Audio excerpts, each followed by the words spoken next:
नहीं नहीं नहीं, गलत गलत गलत गलत, तुम्हारा गलत चिंतन है। मनुष्य जब जन्म लेता है उसके पहले दो कर्मों से उसके शरीर की रचना होती है, पाप कर्म और पुण्य कर्म से। कई बार एकांतिक में बताया है, केवल पाप कर्म से यातना देह मिलता है जो नरक में मिलता है, नरक लोक में। केवल पुण्य कर्म से देव शरीर मिलता है जो स्वर्ग लोक में है।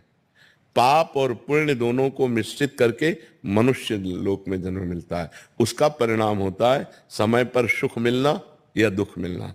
समय समय पर सुख दुख अनचाहे ढंग से वो अपने आप आएगा। अब पाप कर्म करना और पुण्य कर्म करना, इसकी छूट है तुम्हारे ऊपर।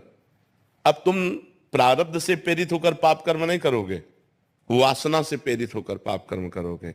अब चाहे उपासना कर लो, चाहे वासना से प्रेरित होकर पाप कर्म कर लो, ये तुम्हारे को छूट दी गई है।